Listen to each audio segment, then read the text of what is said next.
नमस्कार. लाडकी बहीण योजना या योजनेबद्दल याआधी आपण भरपूर सारे अपडेट पाहिले, परंतु बऱ्याच बहिणींचे बऱ्याच महिलांचे लाडकी बहीण योजनेबद्दल आणखी काही क्वेश्चन्स आहेत, आणखी काही प्रश्न आहेत. आपल्याला कमेंटच्या माध्यमातून हे प्रश्न येत आहेत आणि त्याच प्रश्नाची उत्तरे आपण आजच्या व्हिडिओमधून पाहणार आहोत. मैत्रिणींनो, बऱ्याच महिलांचे प्रश्न आहेत की आमचा फॉर्म हा 26 ऑगस्ट नंतर अप्रूव्ह झाला आहे, 26 ऑगस्ट नंतर आमचा डीबीटी हा ॲक्टिव्ह झाला आहे, तर आम्हाला पैसे येणार का? कारण परवाच मुख्यमंत्री साहेबांनी 1,500ची घोषणा केली होती, म्हणजे थर्ड इन्स्टॉलमेंट आता 1,500 येणार असे सांगितले होते. परंतु बहिणींसाठी आत्ताची थोड्या वेळापूर्वीचीच खूप मोठी खुशखबर आहे की तुम्हाला 3,000चा हप्ता मिळणार आहे. तर कोणत्या महिलांना 3,000चा हप्ता मिळणार आहे? कालच जी लाडकी बहीण योजना आहे या योजनेची तारीख सुद्धा एक्सटेंड केली फॉर्म भरण्याची. त्याचा सुद्धा GR कालच निर्गमित झाला आहे, तोही आपल्या चॅनलवर मी पोस्ट केला आहे, तुम्ही जाऊन पाहू शकता. तर आजच्या व्हिडिओमधून तुमच्या या सर्व प्रश्नांच्या उत्तराचे निरसन आपण करणार आहोत. सो व्हिडिओ स्किप न करता शेवटपर्यंत पहा आणि अजूनही आपल्या चॅनलवर जर नवीन असाल तर चॅनल सबस्क्राइब करा, शेजारील बेल आयकॉन प्रेस करून ऑल नोटिफिकेशन ऑन करा, म्हणजे असेच महत्त्वपूर्ण आणि गव्हर्नमेंटचे अपडेट्स तुमच्यापर्यंत रेग्युलर पोहोचत राहतील. तर चला व्हिडिओला सुरुवात करूयात. तर पहिला प्रश्न आहे बऱ्याच आपल्या बहिणींचा पहिला प्रश्न आहे, तो म्हणजे आमचा डीबीटी ॲक्टिव्ह असून सुद्धा आमचा फॉर्म अप्रूव्ह असून सुद्धा आम्हाला पैसे आले नाहीत. परंतु तुम्ही हे पाहिले का की तुम्हाला कोणत्या तारखेच्या आतमध्ये फॉर्म अप्रूव्ह किंवा डीबीटी ॲक्टिव्ह असायला हवा होता, तरच तुम्हाला सेकंड इन्स्टॉलमेंट येणार होती, म्हणजेच दुसरा हप्ता हा येणार होता. तर तुमचा 26 ऑगस्ट रोजी त्याच्या अगोदर तुमचा फॉर्म जर अप्रूव्ह असा तुम्हाला मेसेज असेल, तुमचा फॉर्म अप्रूव्ह झाला असेल, तरच तुम्हाला सेकंड इन्स्टॉलमेंट येणार होती, म्हणजेच दुसरा हप्ता येणार होता. हा हप्ता हा 29 ऑगस्ट ते 31 ऑगस्ट या कालावधीमध्ये वितरित करण्यात आला होता. आणि दुसरी गोष्ट म्हणजे 25 ऑगस्टच्या अगोदर तुमचा डीबीटी ॲक्टिव्ह असायला हवा होता, तरच तुमच्या खात्यामध्ये पैसे येणार होते. बऱ्याच महिला अजूनही प्रश्न करतात की आमचा डीबीटी ॲक्टिव्ह होता आणि फॉर्मही अप्रूव्ह होता 26 तारखेच्या अगोदर, तरीही आम्हाला पैसे आले नाहीत. असे होऊ शकत नाही, कारण या अशा 50 लाख महिला होत्या, त्यांच्या खात्यामध्ये आपल्या राज्य सरकारने पैसे हे वितरित केले आहेत. त्यातूनही काही महिला राहिल्या असतील तर त्यांनी बँकमध्ये जाऊन चौकशी करा, कारण त्यांचं आधार सीडिंग ही झालेलं नसणार आहे. बऱ्याच महिला बोलतात की आम्ही आधार सीडिंग केले आहे, परंतु तुम्ही फक्त जाऊन बँकेत फॉर्म दिला म्हणून तुमचा आधार सीडिंग झाला असं नाही. तुम्ही बँकेत जाऊन एकदा चौकशी करा, कारण बँकेतल्या कर्मचाऱ्यांच्या गलतीस्तव तुमचा फॉर्म हा प्रोसेस करण्याची राहिली असेल, आधार सीडिंग झालेलं नसेल, त्यामुळे तुमचे सेकंड इन्स्टॉलमेंट म्हणजेच दुसरा हप्ता येण्याचा बाकी असणार आहे. आता दुसरा प्रश्न म्हणजे सर्वात महत्त्वाचा प्रश्न आहे, तो म्हणजे आत्ता आम्ही डीबीटी ॲक्टिव्ह केला आहे. 26 तारखेच्या पुढे 26 ऑगस्टच्या पुढे आमचा डीबीटी ॲक्टिव्ह झाला आहे.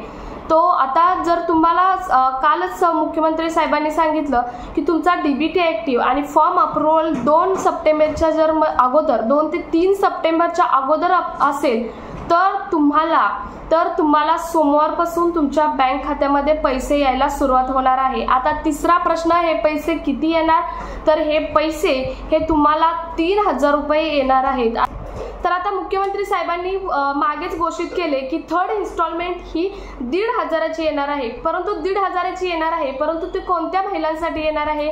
बऱ्याचदा सांगितलं जातं की आता 3,000 येणार नाहीत, परंतु 3,000 अशा महिलांना आता येणार आहेत की ज्यांचा फॉर्म 26 ऑगस्ट पासून पुढे ते 2 सप्टेंबरपर्यंत अप्रूव्हल आणि डीबीटी ॲक्टिव्ह झाला आहे. त्यातून काही महिला राहिल्या आहेत डीबीटी ॲक्टिव्ह व्हायच्या आणि त्यांचा फॉर्म अप्रूव्हल व्हायचा. त्यांचं जर 2 ते 3 तारखेपर्यंत जर फॉर्म अप्रूव्हल आणि डीबीटी ॲक्टिव्ह झाला, तर त्यांच्या खात्यामध्ये सोमवारपासून पैसे यायला सुरुवात ही होणार आहे, 3,000 रुपये. आणि त्यांचे पुढे ते मग एकदा डीबीटी ॲक्टिव्ह आणि फॉर्म अप्रूव्ह झाला की पुन्हा पैसे तुमचे मंथली येणार आहे. ही योजना बंद होणार नाही. याचे पैसे तुमच्या खात्यामध्ये मंथली यायला सुरुवात होणार आहे. पुन्हा मंथली 1,500 येणार आहे. आता हा शेवटचाच हप्ता असणार आहे. 3,000 देणार आहेत, कारण बऱ्याच महिलांचे अजून डीबीटी ॲक्टिव्ह किंवा फॉर्म अप्रूव्हल काही कारणास्तव होण्याचे राहिले होते. त्यामुळे त्यांच्यासाठी एक शेवटची संधी म्हणून दिलेली आहे. त्यांचे जर फॉर्म आता 3 तारखेपर्यंत जर अप्रूव्हल झाले आणि डीबीटी ॲक्टिव्ह झाला तर त्यांना 3,000 रुपये सोमवारपासून त्यांच्या खात्यामध्ये वितरित करायला सुरुवात ही होणार आहे. तर सर्वात महत्त्वाचा पुढचा प्रश्न महिलांचा, बऱ्याच महिलांचा आहे. त्या कोणत्या महिलांचा आहे, तर ज्यांना आतापर्यंत सेकंड फर्स्ट इन्स्टॉलमेंट मिळालेले आहे त्यांना आता आतुरता आहे थर्ड इन्स्टॉलमेंटची, म्हणजेच तिसऱ्या हप्त्याची. अशा महिलांना आता तिसरा हप्ता मिळणार आहे. तो म्हणजे पहिला आणि दुसरा हप्ता, फर्स्ट अँड सेकंड इन्स्टॉलमेंट ज्यांना मिळाले आहे त्यांना तिसरा हप्ता तर नक्की मिळणार, कारण त्यांचा फॉर्म अप्रूव्हल आहे, डीबीटी ॲक्टिव्ह आहे. आता हा तिसरा हप्ता मिळण्याची तारीख सुद्धा फिक्स झालेली आहे. ही तिसरा हप्ता आहे तो कधीपासून मिळणार आहे, तर तिसरा हप्ता 14 सप्टेंबर पासून तुमच्या खात्यामध्ये निर्गमित व्हायला म्हणजेच वितरित व्हायला सुरुवात होणार आहे.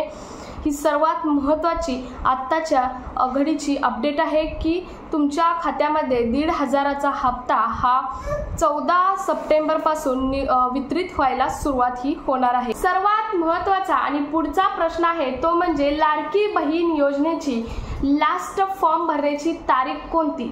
तर लास्ट फॉर्म भरण्याची तारीख याआधी 31 ऑगस्ट ही निर्गमित केली होती ज्याद्वारेच, परंतु ती तारीख आता एक्सटेंड करण्यात आली आहे. ही तारीख आता 30 सप्टेंबर करण्यात आली आहे. लाडक्या बहिणींसाठी आणखी एक राज्य सरकारने संधी दिली आहे. काही बहिणींचे काही कागदपत्रास्तव, काही कारणास्तव फॉर्म भरायचे अजूनही पेंडिंग आहेत.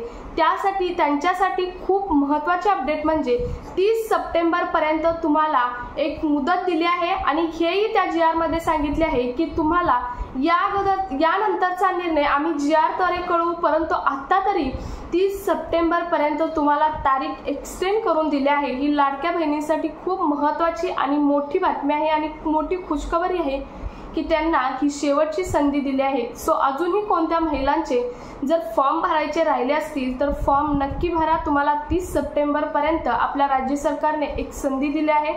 आणि अजूनही कोणत्या महिलांचे जर डीबीटी ॲक्टिव्ह करायचा राहिला असेल किंवा फॉर्म अप्रूव्हल काही कारणास्तव व्हायचा राहिला असेल, फॉर्म पेंडिंग दाखवत असेल, फॉर्म रिजेक्ट झाला असेल, तर त्यांनी पुन्हा त्यांची दुरुस्ती करून तो फॉर्म रिसबमिट करा. तुमचा फॉर्म अप्रूव्हल होईल.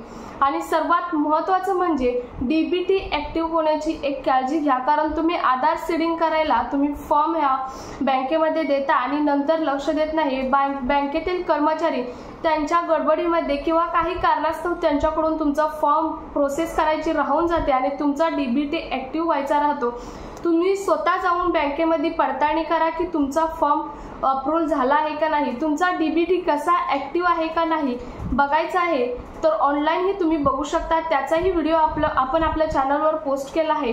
तुम्ही चॅनलवरती जाऊन पाहू शकता की ऑनलाईन तुमचा डीबीटी ॲक्टिव्ह आहे की नाही किंवा कोणत्या बँकला ॲक्टिव्ह आहे हे पाहायचं असेल तर तुम्ही ऑनलाईनही पाहू शकता. तुम्ही आपल्या चॅनलवर त्याचा व्हिडिओ ऑलरेडी पोस्ट केला आहे, चॅनलवरती जाऊन पाहू शकता.